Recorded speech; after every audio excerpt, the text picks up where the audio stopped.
everyone, and welcome back. We're doing something a little different today, diving deep into Melania Trump's new memoir, Melania. We love to unpack these tell-alls, and this one is thanks to a great article in the Daily Beast.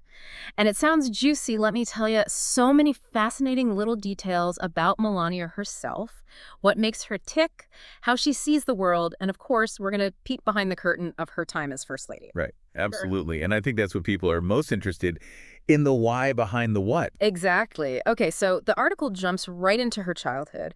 And honestly, one of the first things that caught my eye was the description of her grandfather as this onion pioneer in Slovenia. Onion pioneer, it's not your everyday phrase, is it? Right. And it's so specific, too. They mentioned the raka onion, which is a real thing, a sweet red variety that's kind of a big deal in Slovenian cooking. I thought it was such a unique detail that gives you a glimpse into her background and heritage. It's so interesting how these small details can be so revealing, and it gets even more intriguing when the memoir talks about her upbringing in Communist Yugoslavia. Like they mentioned Ford Mustangs, ski trips, even going to an Elton John concert doesn't really fit the image of life behind the Iron Curtain, does it? Yeah, it really makes you think about the different experiences people had. Yeah. We often have this one-dimensional view of life under communist regimes, but clearly there were nuances, different levels of access and opportunity. Maybe her family's experience challenges that typical narrative. It's like that saying, one man's trash is another man's treasure. But instead of trash, it's like one person's communist regime is another's Elton John concert. Okay, maybe that's not as catchy. Maybe not, but you get the idea, right? Totally. And speaking of unexpected details, let's move on to some of Melania's more royal encounters. There's this story about her first meeting with King Salman where he supposedly kissed her hand like multiple times, even though it's not really the custom. And what's really fascinating is that Donald Trump tells a similar story about the same encounter. But when you look at the photos from that event, it seems to contradict both their accounts. So why include it? It makes you wonder about their motivations and how they're trying to present themselves. It's like that line between embellishment and outright fabrication, right? Exactly. And while we're on the topic of social customs, let's talk about that hilarious Politica incident with Pope Francis. Oh yeah, the papal pastry predicament. For those who missed it, she thought the Pope was asking her about pizza when he was actually talking about polica, this Slovenian nut roll pastry. On the surface, it's just a funny misunderstanding, but I think it reveals a lot more than that. Because she identifies as Catholic, right? But she was actually married in an Episcopalian church. And in the Catholic faith, remarriage requires special permission, especially if the previous marriage wasn't annulled. Wow, I did not know that. So this seemingly innocent anecdote kind of contradicts that image she presents of herself as a devout Catholic. Right. It's a fascinating contradiction, and these are the kinds of contradictions that make this deep dive so compelling. It's like piecing together a puzzle where some of the pieces don't quite fit, but they still give us a glimpse into the bigger picture. Yeah, totally. It's like we're getting a look behind the curtain at the real Melania. And speaking of which, her memoir also touches on a rather unexpected event, her presence during a classified Delta Force mission. Apparently, she watched the whole thing from the White House Situation Room, even though she didn't have security clearance. Okay, now that's a head-scratcher. Delta Force is the top of the line when it comes to military units and the Situation Room. That's where the most critical, top-secret decisions are made. So for her to be there for something so sensitive is, well, it's definitely unusual. Right. Like, what was the justification for her being there? It's not exactly standard operating procedure. And speaking of things that make you go, the article also mentions her father's past involvement with the Communist Party in Slovenia. Yeah, and this is where things get really interesting. She acknowledges his membership, but says it was mandatory at the time, which was common in communist states. She even claims he was investigated by agents at one point, which suggests he might have been under suspicion. It's like something out of a spy thriller. You mentioned mandatory membership, which makes sense, but the fact that he was investigated adds a whole other layer. What do you make of that?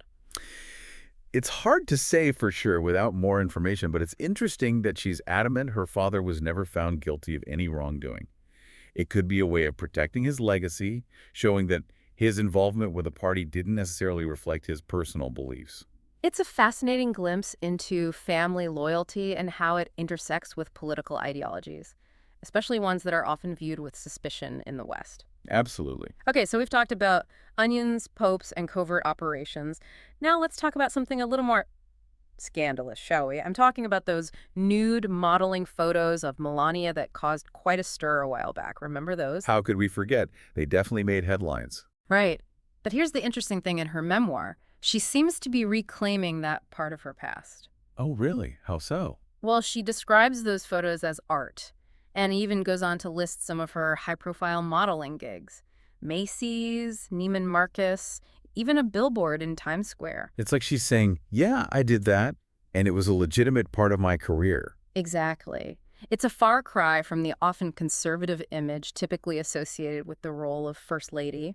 This willingness to embrace her past, even the parts that some might consider controversial, is pretty bold. It definitely challenges the narrative, doesn't it? Absolutely, and I think that's what makes this deep dive and the memoir itself so compelling.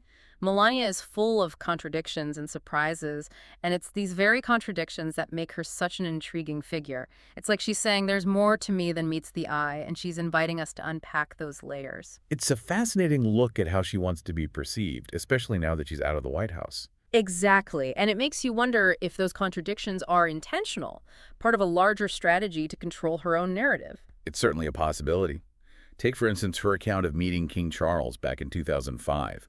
That's long before Donald Trump entered the political scene. Oh, right, I forgot about that detail. Now, they still exchange letters, which suggests a level of personal connection that exists independent of her former role. And what's fascinating is her emphasis on his commitment to environmental conservation. Knowing her husband's stance on climate change, it feels quite deliberate, wouldn't you say? It's like she's subtly positioning herself in a different light, aligning herself with someone known for his environmental advocacy. It's a subtle but powerful move, especially given the political climate. Precisely. And it all circles back to the core question we've been exploring throughout this deep dive. What is Melania's endgame here? What is she hoping to achieve with this memoir? It's clearly more than just a recounting of events. It's a calculated presentation of self, a way to reshape her public image, and perhaps even hint at future aspirations. So, for our listeners, what's the key takeaway here? What's the nugget of wisdom they can walk away with? I think the biggest takeaway is that Melania's memoir is a carefully curated glimpse into her world. It's full of intriguing details, but it also leaves us with more questions than answers. And maybe that's the point. She's inviting us to look beyond the surface, to question our assumptions, and to grapple with the contradictions. Ultimately, it's up to each of us to decide what we make of her story and what it reveals about her ambitions, both past and present. Well said. And on that note, we'll leave you to ponder the enigma that is Melania Trump. Thanks for joining us on this deep dive, and be sure to check back for more fascinating discussions. It really does make you think twice about how much is carefully constructed for the public eye, doesn't it? It really does. And speaking of curated images, the memoir also talks about this interesting event, Melania being present during a classified Delta Force mission. Apparently, she watched the whole thing from the White House Situation Room, even though she didn't have security clearance. Okay, now that's a head-scratcher. Delta Force isn't just any military unit, right? They're the elite of the elite, known for these high-stakes missions.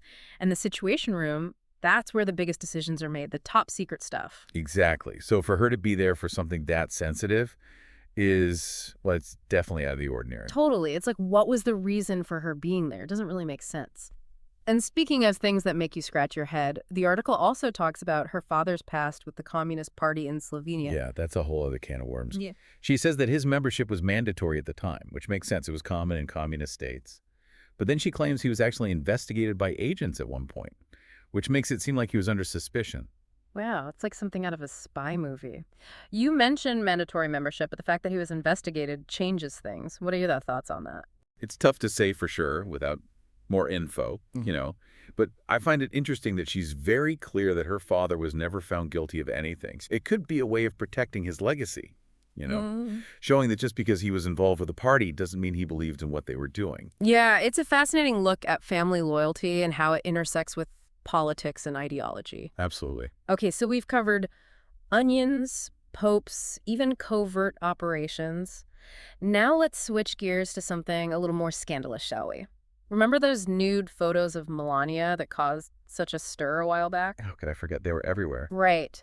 But here's where it gets interesting. In the memoir, she seems to be reclaiming that part of her past. Oh, really? Yeah, she calls the photos art and even lists some of her big modeling gigs, Macy's, Neiman Marcus, even a billboard in Times Square. So she's basically saying, yeah, I did that, and it was a legitimate job. Exactly. It's definitely not the conservative image you usually associate with a first lady. It's pretty bold. It really makes you question everything you thought you knew about her. Right. And it makes you wonder if all these contradictions are intentional, like it's all part of a bigger plan to control how she's perceived. It's definitely possible. Take, for example, how she talks about meeting King Charles back in 2005, long before Donald Trump was even in politics. Oh, yeah, I forgot about that. And they still exchange letters, apparently, which suggests a real connection there beyond her former role. But what I find most interesting is how she emphasizes his dedication to environmentalism, especially knowing her husband's stance on climate change. It feels very deliberate, don't you think? It does seem like she's trying to distance herself from certain views and align with someone who's known for something totally different. It's a smart move, especially in this political climate. Exactly. Yeah. And it all goes back to the big question. What is Melania's endgame here? What is she hoping to achieve with this memoir? It's clearly more than just telling her story. It's about shaping how people see her and maybe even hinting at what she wants to do in the future. So for our listeners, what's the one big takeaway from all of this? I think the main thing to remember is that this memoir is just a glimpse into her world, and it's carefully curated at that. There's so many interesting details, but we're left with more questions than answers. She's making us think critically about her and question what we thought we knew. Ultimately, it's up to each of us to decide what we make of her story and what it says about her ambitions, both past and present. It really makes you think about what she's hoping to accomplish with all of this. Exactly. And, it's interesting how she talks about certain people from her past. Like she mentions meeting Queen Elizabeth, which isn't that surprising given her former role. Right, makes sense. But she goes into detail about the Queen's grace and sense of duty and how she admired that. It almost feels like she's drawing a contrast between herself and someone who's considered a symbol of those qualities. It's like she's trying to align herself with those values in a subtle way. Right. And it makes you wonder if she's trying to redefine her own public image, especially after all the scrutiny and controversy surrounding her time in the White House. It's a fascinating strategy if that's what she's doing. Absolutely. And speaking of strategies, it's worth noting that Melania has always been very private. Even during her time as First Lady, she rarely gave interviews or spoke out on political issues. Yeah, she was always seen as this enigma. Exactly. And this memoir could be her way of finally taking control of her own narrative. It's her opportunity to tell her story on her own terms and shape how people see her. So for our listeners who've been hanging on every word, what's the big takeaway from all of this? Well, I think the main thing to remember is that this memoir is just one version of events.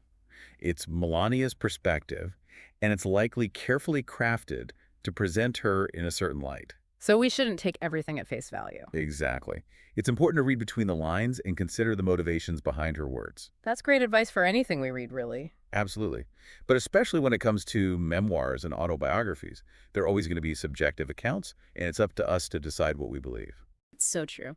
Well said. And on that note, we'll leave you to ponder the enigma that is Melania Trump. Thanks for joining us on this deep dive into her new memoir. It's been quite a ride. Be sure to check back for more fascinating discussions. And remember, always question what you read and never stop exploring.